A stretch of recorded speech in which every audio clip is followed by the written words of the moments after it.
बीरुड़ा पंचमी सातों आठों। पौराणिक मान्यताओं के अनुसार हिमालय शिव का प्रिय स्थान है। उत्तराखंड देवी देवताओं व ऋषि मुनियों की तपभूमि रहा है। यहाँ लोक देवी नंदा में देवी शक्तियों का समावेश होने से राजकुमारी नंदा और आद्य शक्ति नंदा व गंवरा को भक्त समाज एक ही भाव से देखता है। एक ओर लौकिक राजकन्या पर देवी भाव आरोपित होता है तो दूसरी ओर शिव की अर्धांगिनी गंवरा पर भी लौकिक रूप से देवी भाव आरोपित होता है।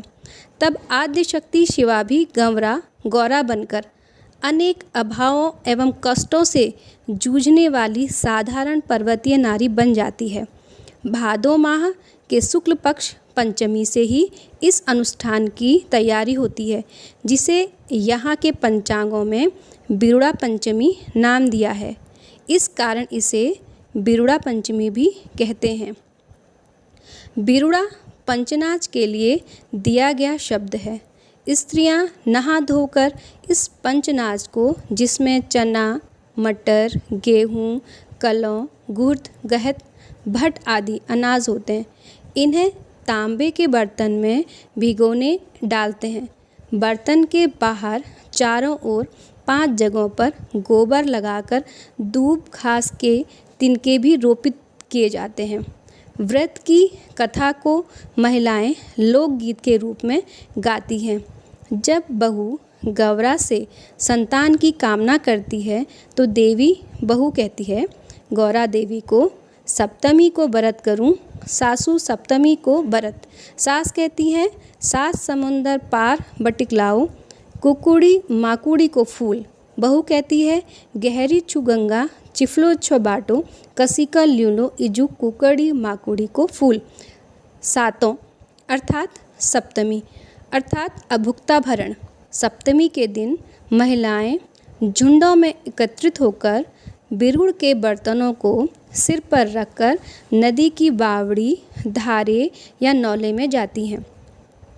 पानी के नज़दीक घास से एक माता की मूर्ति बनाते हैं और उसे रोली, पिठिया, अक्षत, धूप, बाती, पुष्प, फल, मिष्ठान आदि अर्पित करने के बाद बीरुड़े धोने के बाद गोबर साफ कर दी जाती है और कुंवारी कन्याएं, व्याहताएं जो अभी मां नहीं बनी हैं, उनके द्वारा सांबा स्थानीय पौधा जो 100 पौधों से गंवरा या डिकारा मूर्ति बनाती है, जिसे स्थानीय वेशभूषा वस्त्राभूषण पहनाकर एक डलिया में रखकर सिर में धारण करके शंख घंटी ध्वनि के साथ घर के आंगन में गंवरा के जन्म से ससुराल जाने तक के गीत गाए जाते हैं।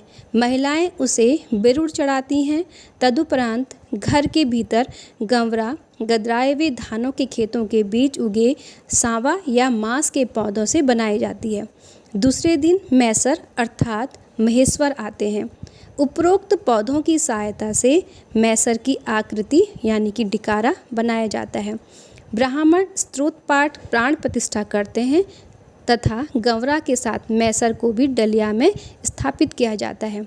जौनसारी महिलाएं छामरा नामक घास से निर्मित किए गए इस पुतले को छामड़िया दानव कहती है, जो स्त्री को संतानवती नहीं होने देता। माता की पूजा हो या मातृत्व की बाधक शक्ति प्रेजेंट की आराधना दोनों में ही होती है।